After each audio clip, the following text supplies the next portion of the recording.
hanapin muna natin yung tamang drill bits. Wait, screw bits pala.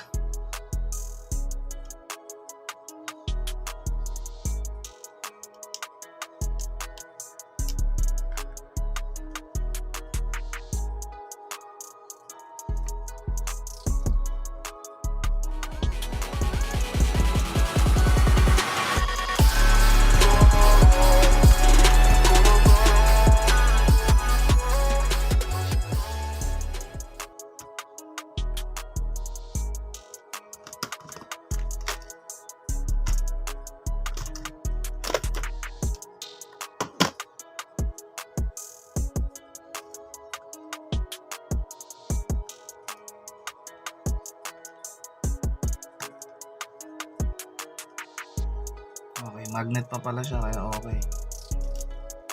Tapos yung pang dismantle.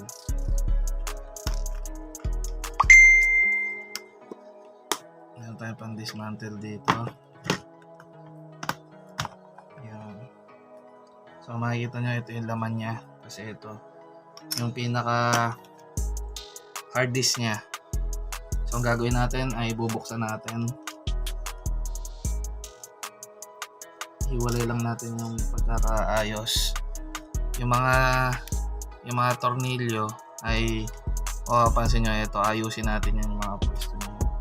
Kasi honestly, ang pagkakaiba-iba na natin yung mga pwesto nyo. Para hindi tayo malito.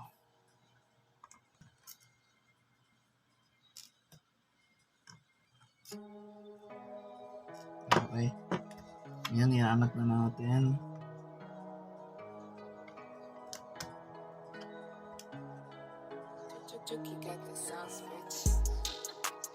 Gagamit tayo ng gamit pantulak. Okay, naangat na. Okay. So, eto siya. Okay. Kung papansin nyo, meron siyang base. Yan, kukunin natin ngayon yung base na yan. Okay.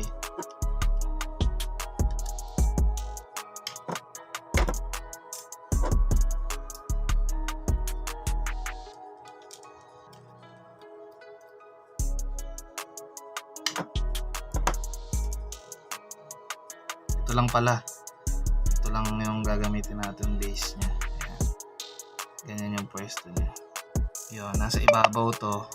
Pag nilagay ito, nasa itaas. Okay. Mga ka-Junjun. May warranty pa. So, tatanggalin ko na yan.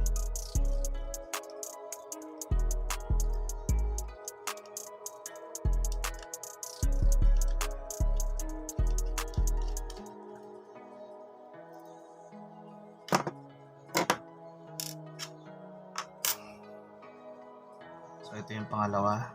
Ito yung pangalawa. Okay. Ngayon, wala nang naiwan. So ito na yung pinagpapalitan natin. Ano lang siya, 500 gigs. Itong good ga na solid state drive. Okay. Saan natin. Sabi sa akin dito nung co-teacher ko nabackupan niya naman daw na. Kung tutusin, pwede natin itong isalpak dyan. Pero, yung idiretso na natin. Pero, syempre, kailangan natin secured. Ngayon, susukatin muna natin kung tama yung pwesto niya. Ayan. Ganyan yung pagkakalagay. Meron siya dito, kung mapapansin nyo mga ka-Junjun. Dito sa E203M na model ay merong nakalagay na arrow na nakaturo doon. Okay. Tapos dito may R, tapos merong right sabihin. Tapos dito naman sa kabila ay L. Kung makikita nyo, may nakalagay dito na L means left. Siyempre ay mag-focus. Ayan, may arrow doon na nakalagay. Kaya hindi kayo malilito pagka kinalasyon na itong E203M.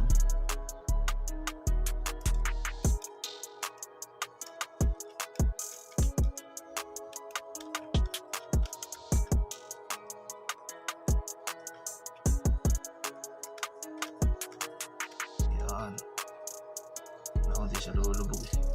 Place na natin siya dito. Yan, nag-click na siya. Ngayon, lalagyan na natin yung mga butas na yan. Hindi kayo mahihirapan pagka tinry nyo magpalit. Palagay ko ito na yung pinakamadaling model na laptop na napalit, na upgrade natin ng SSD. I-upgrade natin siya ng RAM, okay lang naman, kakakalasin ko ulit. Pero SSD lang kasi yung pinapalitan niya sa akin, kaya SSD lang muna. Ng Windows. Okay. So okay na siya mga Junjun, secure na. Yan, secure na siya. Pakadali lang pala magpalit. Hindi. Ayan, installan na natin siya ng Windows. A few moments later. Yo, what's up mga ka-Junjun? Ito ipo-format na natin ngayon yung laptop ni Ma'am Karen pagkatapos natin ma-installan ng SSD.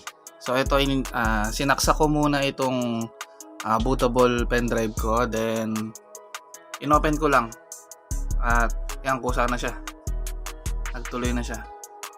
Inopen ko lang yun doon sa button, ayan, at mukhang magtutuloy naman siya.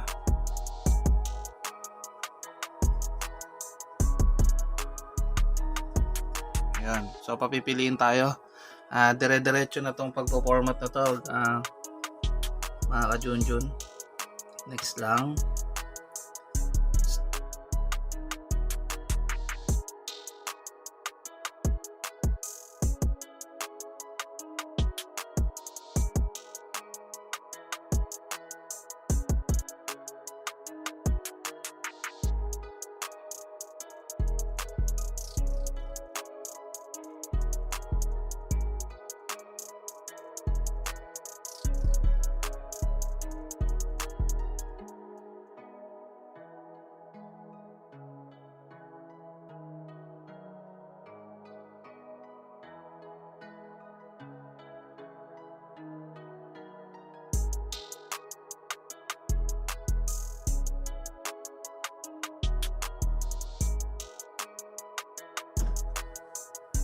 So mga ka-Junjun, okay na yung laptop. At medyo kakalikutin na lang natin para medyo bumilis-bilis. Kasi ang problema dito ni Ma'am Karen sobrang bagal daw. Dahil ginawa na siya natin, pinalitan na natin siya ng SSD, medyo makakaramdam na siya ng konting bilis dito sa laptop na to. So thank you for watching.